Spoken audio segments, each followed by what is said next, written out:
శ్రీ గురుభ్యో నమ. హరి ఓం. ఇప్పుడు మనం చూస్తున్నటువంటి దేవాలయం ఏమిటి అంటే అండి, శ్రీ జనార్దన స్వామి వారి దేవాలయం. ఇలాంటివి మన తూర్పుగోదావరి జిల్లాలో మొత్తం 9 ఉంటాయండి. మడికి గ్రామం, ఆలమూరు మండలం, తూర్పుగోదావరి జిల్లాలో ఉంటుంది ఇది. దీని యొక్క విశిష్టత ఏమిటి?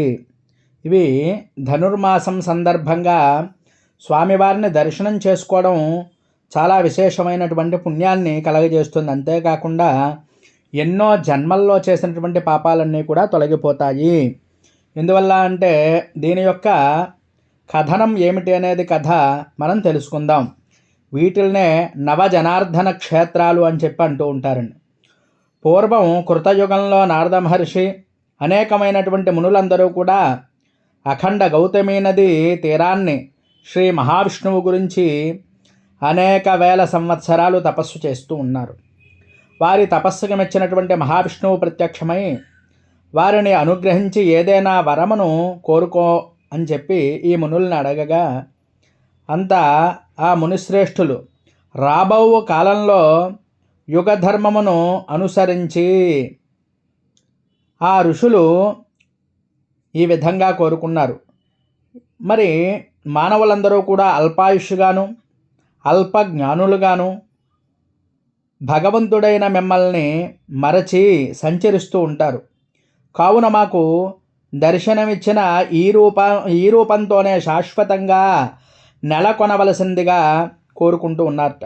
అంతటా మహావిష్ణువు అట్లేని ఈ విధంగా స్వామివారి యొక్క మూర్తి 9 కళలుగా తీసి గోదావరి గౌతమి నదీ తీరంలో 9 క్షేత్రాలని ఒక్కో చోట ఒక్కో కళ అలాగే ఒక్కో ముద్రతో ప్రతిష్ఠ చేశారండి. మునిజనులు అర్థించగా వచ్చినటువంటి స్వరూపం కనుక జనార్దనుడు అని చెప్పి పేరు వచ్చింది. భక్తుల యొక్క కోరికలను తీర్చు స్వామి కనుక జనార్దన స్వామి అని చెప్పి అర్థం కూడా వస్తుంది. మడికి గ్రామంలో ఈ దేవాలయ ప్రత్యేకత ఏమిటి అంటే అండి, సుదర్శన ముద్ర.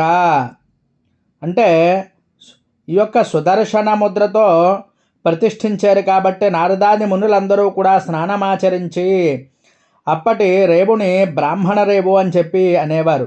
బ్రాహ్మణ రేవు దేవాలయానికి సమీపంలోనే ఉంటుందన్నమాట. అందువల్ల ఈ సుదర్శన ముద్ర కాబట్టి సుదర్శన చక్రం అంటే ఎంతో విశిష్టమైనటువంటి మహిమ కలిగింది కాబట్టి అందరికీ తెలుస్తుంది. ఈ 9 గంటల్లో కూడా 9 దేవాలయాల్లో కూడా ఒక్కొక్క ముద్రతో స్వామివారి దర్శనాన్ని ఇస్తూ ఉంటారు.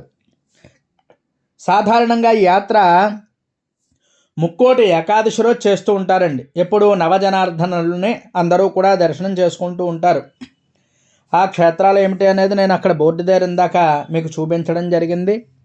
స్వామివారిని ఇక్కడ చూడ్డానికి 2 కళ్ళు అయితే సరిపోనంత సుందరమైనటువంటి మూర్తిగా ఉంటుందండి. అంతేకాకుండా రోడ్డుకి పక్కలోనే ఉంటుంది. ఇది వెంటనే మనం చూడగానే కనిపిస్తుంది. దేవాలయం వెతుక్కోవలసినటువంటి అవసరం కూడా అయితే మీకు ఎక్కువగా ఉండదు. ఇక్కడికి వెళ్ళి మనం జనార్దన స్వామి వారిని, ఇక్కడ వేణుగోపాల స్వామి వారు కూడా ఉంటారు. నేను చూపిస్తున్నాను చూడండి. ఆ విగ్రహం చాలా సుందరమైనటువంటి మూర్తిగా ఉంటుందండి. ఇక్కడికి వెళ్ళి ఓం నమో నారాయణాయ, ఓం నమో నారాయణాయ అంటూ జపాన్ని చేసుకుంటూ ఉండండి. అలాగే మీకు వస్తే పురుష సూక్తం కూడా పారాయణ చేసుకోవచ్చు.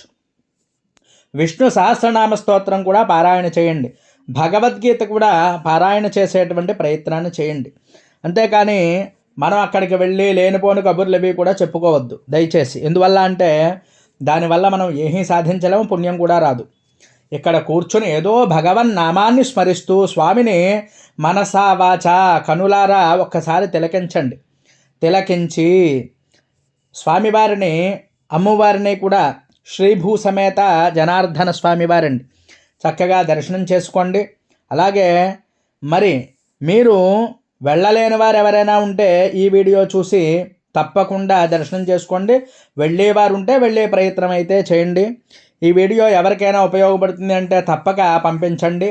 ఇంకా ఎవరైనా మన ఛానల్ సబ్స్క్రైబ్ చేయకపోతే సబ్స్క్రైబ్ చేయండి. ఈ వీడియో మీకు నచ్చినట్లయితే లైక్ చేయండి, కామెంట్ చేయండి. నేను చెప్పేటువంటి జపాన్ని అందరూ కూడా తప్పక ఆచరించండి. సుదర్శనాయ విద్మహే మహాజ్వాలాయ ధీమహి తన్నశ్చక్ర ప్రచోదయాత్. ఈ సుదర్శన మంత్రాన్ని కూడా తప్పకుండా జపం చేసుకోండి. ఎందుకంటే రేపే ముక్కోటి ఏకాదశి. ముక్కోటి ఏకాదశి రోజు నవజనార్దల్ని ఒక్కసారి చూసినట్లయితే ఎన్నో జన్మల్లో చేసినటువంటి పాపాలు పోతాయి. హరి ఓం తత్సతు స్వస్తి.